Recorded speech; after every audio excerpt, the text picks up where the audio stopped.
Hello and welcome to the Kentucky Today podcast.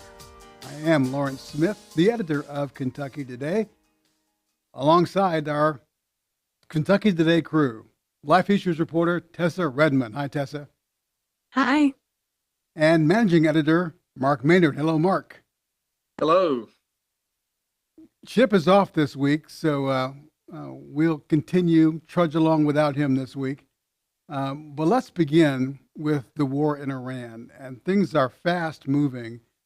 And by the time this posts, things could be different than they are right now.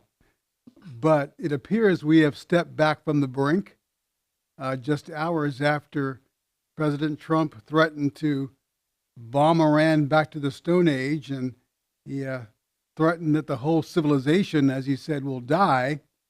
The president announced a 2-week ceasefire. Iran apparently blinked and agreed to open the Strait of Hormuz, though the terms of that are still unclear. And Iran offered a peace plan, which the president has said is a good basis to begin the conversation. The agreement has been characterized as fragile. Iran is still firing missiles at its neighbors. It's a fluid situation right now, but we are at the point now where there is apparently some progress, a 2-week ceasefire that we pray holds, and this ends in a way that is good for Iran, the people of Iran, and good for the United States and for Israel. But I'm curious, give me your thoughts on this whole turn of events, Mark, starting with you, from the brink of something catastrophic to now a 2-week pause in the firing. Yeah, I think it's been very difficult to know what to believe, to know what's happening. Can we trust what Iran's saying? Can we trust that they, won't that they'll stop? I don't know that they're the most trustworthy group to deal with on even if they sign a sheet of paper, that doesn't really mean anything. I mean, as you said, they've continued bombing in Israel for one, and other neighbors as well, even through this, although, they say, well, the ceasefire was with the United States, so, but I don't know. I don't trust Iran that much. And we hear a lot from Trump. I think President Trump, we all know he likes to get attention, and his quotes come with ready-made headlines for headline writers. I'm going to blow them to the Stone Age, and I'm going to this civilization is going to die. I mean, those are pretty strong statements when you think about it, and he's caught some flack over those, I think, and probably rightly so. For I'm not sure that's the language that we need to be using. I get that, we can't let them bully us for sure, but I don't know. There should be a better way of saying that. Maybe I think we speak loudly with our weapons, for one, and our power without those kind of statements. Well, as you mentioned, Mark, the president used some very interesting language. Tessa, I think we all agree that we would rightly condemn that kind of language. Yeah, absolutely. And it's just concerning to see that kind of inflammatory language from the president of the United States. I expect more, especially in a situation that is just so tense and fragile as this, as we've already talked about. What's really struck me is just the lack of clarity on both sides. And Lawrence, you kind of mentioned this, but what does it mean for this, the terms that they're talking about? There's just a lot of information that we don't have, and even there are reports that the information that Iran passed on to journalists in English in relation to their uranium enrichment process and what that would mean in the context of a ceasefire, it's different than what was in their native tongue and was being circulated. So it's hard to know what to trust and where we're going to go from here. But in the meantime, it's good that the countries are at least moving forward. Well, you both make a good point that, for one thing, we don't know who we're talking to, at least publicly, who we're talking to in Iran, negotiating with. But Iran's government, the Ayatollah and this Islamic Republic, they have an apocalyptic vision. So they don't mind being martyred for their cause. And so you can't trust anything really they say. Um, and as far as President Trump's comments, I think as Christians, we rightly condemn those as at least unpresidential, inappropriate, profane. But those who are defending him are saying that he's playing kind of the madman theory game. And if you've ever heard of that, President Nixon years ago tried that, where you make the enemy think you're crazy enough to do anything. And there's something tactical behind this. But I think as Christians, we would agree that the profane language and the threatening to the kinds of threats he made, they may have worked, but they certainly were not appropriate. There are those who say we should take him seriously, but not literally. I've heard that a lot from pundits. But as Yeah. Christians, we have to look at this a different way. Mark, go ahead. Yeah, I was going to say that, you talked about it being, so fluid and that's so true. I mean, I will, wake up at 6:30 and check the AP and wow, something big has happened. Of course, I know the time difference is, makes a lot of difference too.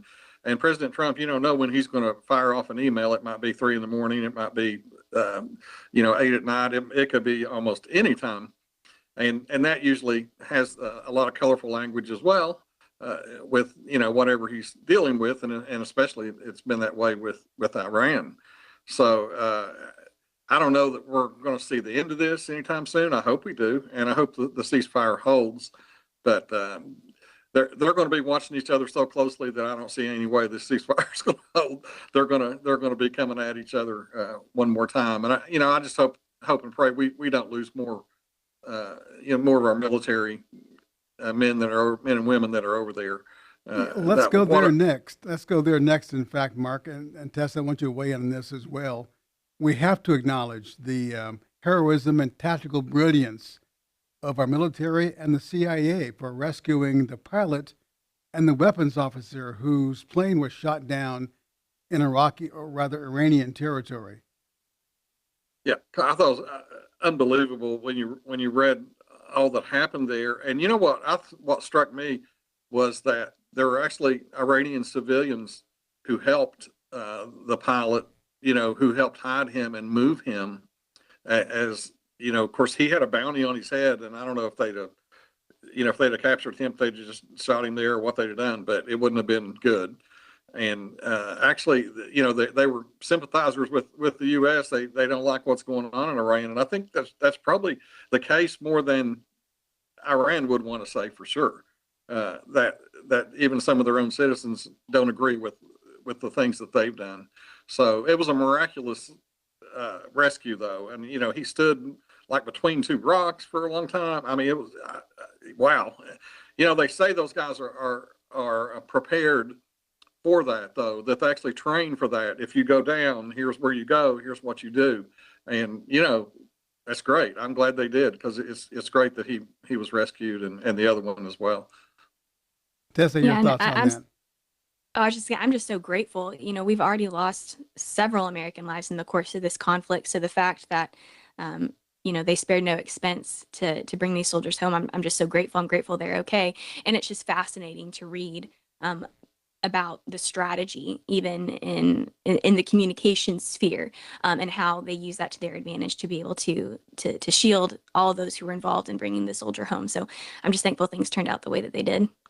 They said this was the first plane in 20 years that was shot down, which is just kind of interesting, although we really haven't had, a lot of conflicts that we've had to deal with in the last 20 years. So I don't know, maybe that's not such an alarming the Gulf War was the last major, of course, Afghanistan, but.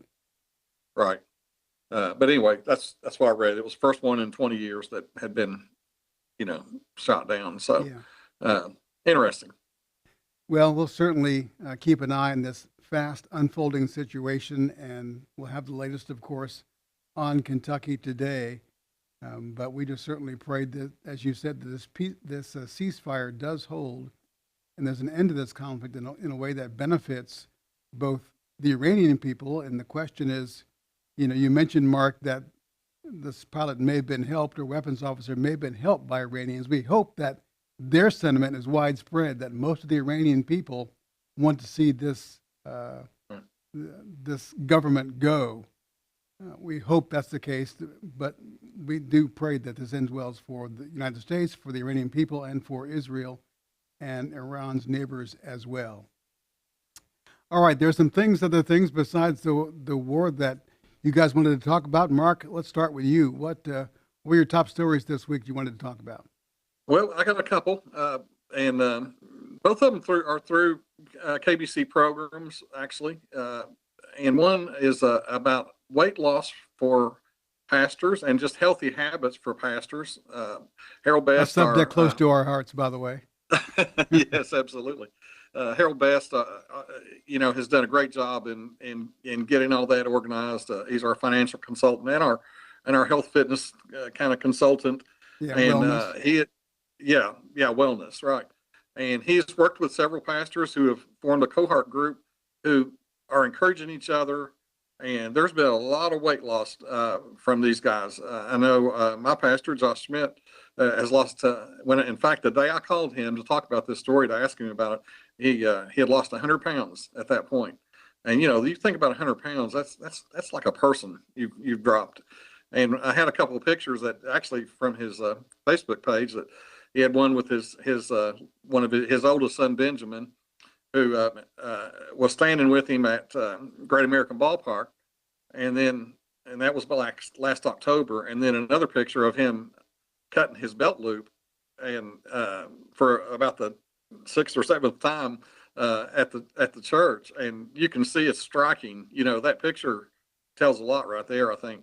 And he said Benjamin was so excited to make the cover of Kentucky Today. He was really happy about that. So I said, well, anybody should be happy about that. But anyway, that's a good story, because these pastors, of course, primarily interested in the spiritual health of themselves and their congregations, and sometimes don't pay attention to their physical health.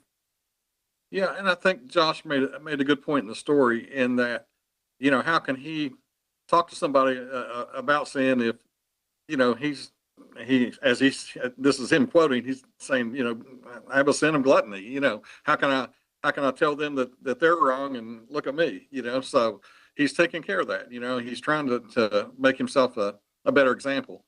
And I think this cohort group there, there's another pastor, Mark Webb from Union, who I think he's lost 74 pounds, which it's a lot of weight too. But these guys, and I think there's 6 others that are on this Zoom call every month. They encourage each other from what's going on. They give each other tips. They have a speaker every month, and it's something that also gives them some accountability. And I think that's real important in any kind of weight loss journey, is to have some accountability to somebody or some group or that kind of thing. But it's a great program, and I'm so thankful for that. Harold Best has really taken charge of that. Pastoral wellness. Pastors are under a lot of stress, and they don't need any self-stress that's going to come with weight, extra weight, or just poor fitness habits. Yeah. Kyle Knopfsinger, another pastor, is kind of been part of it too, and he has talked about weight training, the importance of all that, and in overall fitness. And Nathan Wisnat, who's the AMS in Davis-McLean County, has written a book about weight loss. He lost a lot of weight, and he wrote a book about it, and they are using that book as kind of a guide. So, it was a really good story, and I think I would recommend people look at it if they're interested in losing weight. Maybe you get a copy of Nathan's book. There's a link in there for that. But I think it's good to see Kentucky Baptist pastors not only taking care of their flocks, but taking care of themselves. Absolutely. Tessa, we'll move to you. You did a story on health related as well. This was specifically referring to missions opportunities related to women's health. Yes, yeah, the IMB had a wonderful story that I was able to put up on Kentucky Today last week. And it follows a missionary who works with local believers to go into the Himalayan mountains and find remote villages and minister to women there by doing women's health trainings. So things like teaching them how to do a self-examination to check for breast cancer, and doing menstrual health trainings, things like that. And it's just awesome because they've been able to bring women into a space where they can fellowship together. They can learn important things where they don't often have access to tools or information about how to take care of themselves and the bodies that the Lord has blessed them with. But then they can also share the gospel. And it was just such an encouraging read to see what these missionaries are doing and how they are serving these women by meeting physical needs, but also meeting spiritual needs. And I just loved one of the things that the writer put at the bottom of the story was when they go in and they provide reusable feminine hygiene products to these women and they do menstrual cycle trainings with them. They tell them about the story of the woman who had the bleeding problem, who was healed by Jesus. And even though the culture looked at her and said she was dirty and belonged on the outskirts of society, Jesus offered her healing and belonging. And ultimately, he offers that to all of us, but that they have to make the decision to follow him. And so at the bottom of that story, they just included here's some ways that you can pray for this missionary, for the local believers who are there, who are doing this work, that are having to hike days into the mountains to find these women and share the gospel with them. And it was just a very encouraging read. Yeah, very cool story. My wife did that years ago on a mission trip to Myanmar, Burma. Mm. Um, they took in feminine hygiene products and taught the women about health and used that as an opportunity to share the gospel. So it's a really, really neat way to build a connection with the women so you can tell them about the saving power of Jesus. Um, Absolutely. for me, I had a couple of stories that I'm a space freak, okay? I enjoy space flight, have since I was a little kid, and this Artemis 2 thing's just been fascinating to me. Um, Setting the distance record for being the furthest away from Earth, and then circling the moon, taking those just wonderful, amazing pictures of the Earth. And the crew, I should name the crew, the commander is Reed Weissman, the pilot Victor Glover, and mission specialist Christina Cook, and Canadian Jeremy Hansen. And Glover in particular is apparently a Christian because he's been very vocal about his faith along the way. But I just find that whole thing interesting, and we certainly pray that it all goes well for them when they splash down safely in back on Earth. This on Friday, I believe, is when that's supposed to happen.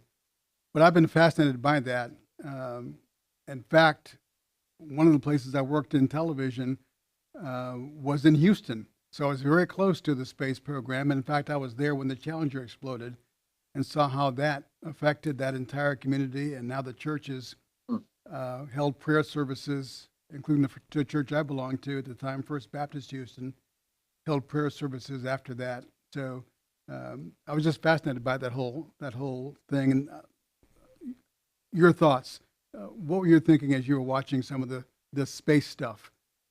You probably weren't as fascinated as I am, but what are your thoughts, Tessa? Of course, I grew up like you, Lawrence, in the space age, really, when everything was just getting big and things were happening. They're going to the moon, and and all that, and it's kind of funny. My wife always told her students, she said, "Yeah, I watched the moon walk," and they're like, "What?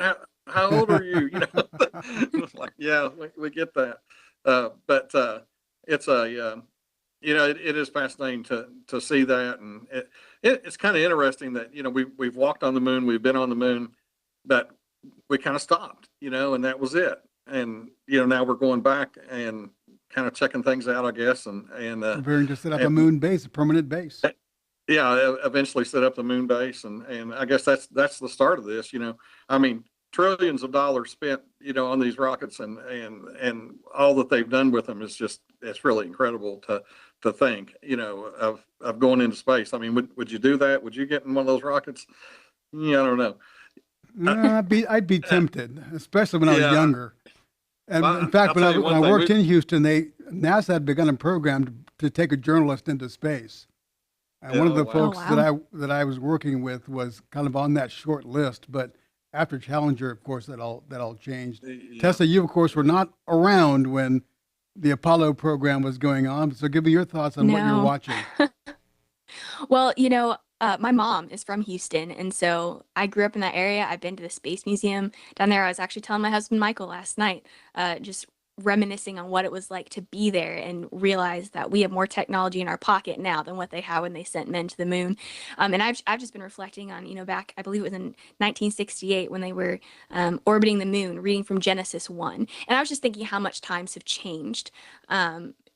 So often we live in a culture that for some reason has this narrative that science is incompatible with the Bible. And we've come a long way, I think, from reading scripture right on a live broadcast, sending scientists to the moon to now. And of course, like you were saying, we've seen at least one of the astronauts on this mission be pretty outspoken about faith. But I just think it's interesting, just how far we've come, not just with technology, but also just the Bible's place in society at the same time. Yeah. Yeah, Lawrence, last year and last summer, we were in Melbourne Beach where my son lives, and we actually saw a rocket launch at 4 a.m. from the beach, and we were the only ones watching at that time, or at least in that spot. And also during that time, a great nature thing happens. One of those giant turtles comes out of the ocean and to lay her eggs at the time that rocket was going up. So that's two pretty cool things. It was worth getting up at 4 a.m. for that. That's on my bucket list to see an actual space launch. I've not seen one go up. So I'd love to see and experience that sometime. But as we watched all this, what came to mind was Psalm 19:1. The heavens declare the glory of God, and the heavens above proclaim his handiwork. So we saw that. And how can you look at that and say, this is all an accident? This is all God's creation. And it's just amazing to watch that exploration happen. I have one more, but Mark, I think we skipped over one of yours you wanted to talk about. We talked about physical wellness, pastor wellness. We didn't talk about your story about, kind of church wellness. That's exactly what it was, and it's a program from our CCR team, which is Church Consulting Revitalization, not the Cleveland Clearwater Revival, as a lot of us know CCR by. But this is an interesting program. It's called REMAP, and it stands for Revitalization Ministry Assessment Profile. And basically, it's a church self profile, and it's looking at not only what you do well, but what you don't do so well. And they give you a chart to go through and a whole program to go through to determine what your strengths are, what your weaknesses are, what you need to work on to become a healthier church. And several churches have been through it, and our regional consultants go and we'll walk them through the whole program. And it's a robust program. It's not just a sheet of paper. I mean, there's a lot of things you have to go through to determine, okay, yeah, we're really good at worship, or you know what, wow, we're really bad at worship. We need to change some things. And worship is one of the things that people changed a lot, in that they brought new instruments in, they brought drums in, the church had never had drums before, and they brought guitars, and they changed their whole worship setup. But it's not just that. It's, how you're on missions, how are you on, there's 15 different categories that you're self-assessing. Nobody's telling you, you do that bad, you do this good, you do that bad. You're doing that yourself. The pastor and most of them have put a team of people together to put this program together and say, okay, we do these 3 things real well. Let's keep working on those. But we do these 2 or 3 things really bad, and we need to improve that. And their church is getting healthier because of that. And this program costs nothing for them. They just need to call their regional consultant, and they can get them the information. And, and it doesn't matter if you're big, small, if you're about to collapse, if you're not about to collapse, whatever, any situation, you can make things better, no matter who you are or what church you are, you can make things better. And I think, self-assessment is something we all ought to do anyway as the individual. So why not the church, right? And churches need to, they need to up their game. They need to keep up in their game and get, let's get as many people in there as we can to hear the gospel. Our regional consultants really do a great job in so many different areas. So that's something that our Kentucky Baptist churches should really take advantage of, is the consultation services that these regional consultants provide. I'm glad you did that story. The KBC and others have been fighting, switching topics for a long time, to get churches excluded from having to collect the sales tax on some transactions. Bills to accomplish that have failed, uh, in part because of opposition from leadership in the state House. But thanks to leadership in the state Senate, particularly Budget Chairman Chris McDaniel, the sales tax exemption was included in this year's budget bill. So I talked to Senator McDaniel about why he was among those who fought so hard to get churches excluded from having to pay the sales tax. When we began doing tax reform, we really didn't intend to catch up religious institutions in the way that they were caught up in the expansion of the sales tax base. For a variety of reasons, it happened mainly due to IRS tax structure reasons, and the work to find a good carve out has been ongoing. And we have to balance where there are, making sure we don't create a disadvantage with a private organization that has to pay tax that could be competing against a religious or nonprofit organization that does not have to pay tax. And so we tried for a while to find that appropriate balance, but it was something that we definitely wanted to do. You, I understand, a personal experience with this, your involvement in upward basketball. Talk about how you were involved in that and how it shaped how you viewed this issue. Right. So I was actually involved in Upward before this became an issue when my children were younger. So I coached for several years and I refereed for several years, and I just loved the program. But when we come into the General Assembly, we all have human experiences that really influence how we view the issue. And so for me, the issue of religious institutions and sales tax always revolved around the entrance fee to Upward basketball. And so you might as well have just said, why don't you think you should pay tax on the entry fee to Upward basketball? And so that kind of informed my take on the situation, right? In my case, it's done at a small local church as part of the overall church mission to have a basketball league that, kids from the community can play in, and the church sponsors, and it's part of the overall mission of the organization. And so it really informed my take on the subject. You mentioned efforts to do this in the past. A bill a couple of years ago included all nonprofits. This exemption is for religious institutions specifically. Talk about that narrow focus and why that's important. Well, we really, religious institutions have a very unique role in our society, and a very important role in our society. And the attempt to allow them to hold on to the maximum amount of their resources to reinvest in that mission is very, very, very important. And it's also important to note that just because an organization enjoys a nonprofit status doesn't mean that they necessarily don't make money. And in a lot of their cases, do compete directly with private enterprises. And so we just felt like the religious exemption was the right path to pursue. And that's why you found us here on this one. Now, in the past, some opponents have said they were concerned that exempting religious institutions might open the floodgates for others to say, hey, me too. What's your take on that?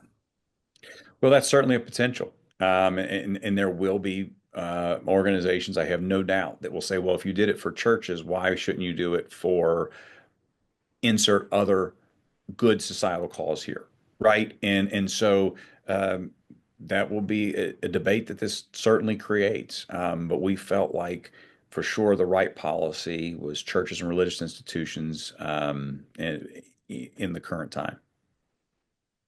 Does this being included in the budget bill mean that it has to be approved again in 2 years in the new budget bill when it's written? Is this going to come up again?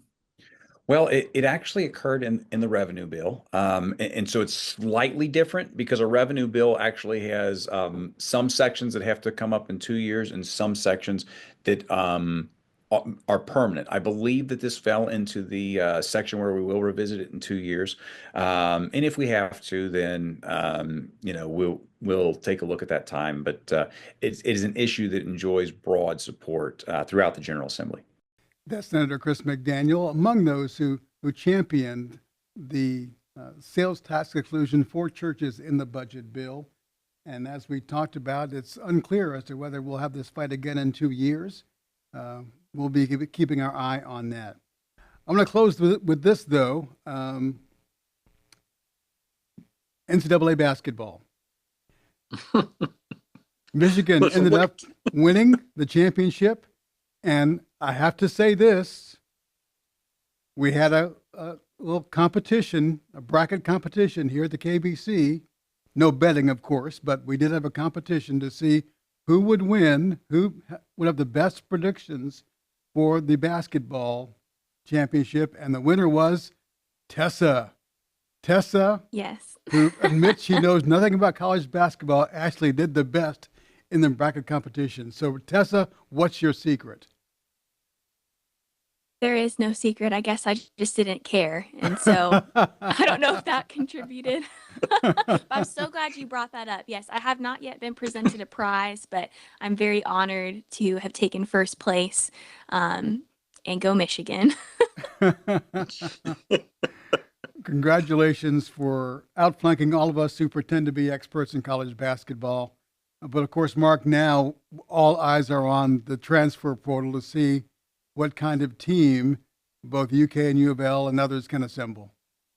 Yeah, Michigan had the first all transfer team, where the first one to win the title with all transfers. I mean, I think we're going to see that equaled throughout the years ahead. And, I found a stat today that said there are 5,657 Division I basketball players. 2,700 of them are in the transfer portal. So, nearly half of the players are looking for, let's say, greener pastures. Green emphasis on green, yes. Yeah, very green pastures with the money that's available out there. I don't know that there's a fix to this at all. I know they're looking at things. The NCAA is having a meeting today about some things and about eligibility. They're talking about like you get 5 years regardless. And no more of this.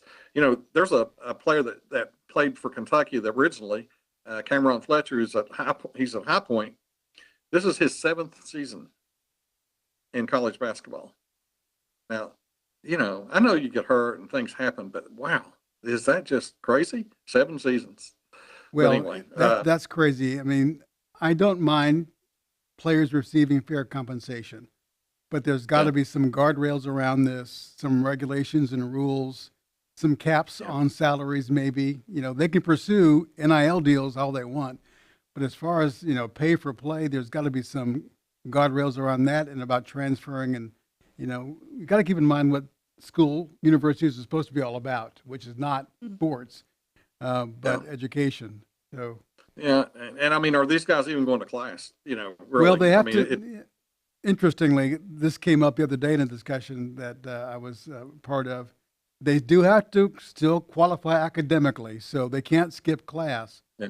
But I'm sure, learning about, history or geometry or whatever, anthropology is last on their list of things they want to do when they're being paid enormous amounts to play basketball or football. Yeah. The Miami quarterback said, of course, he was a graduate transfer.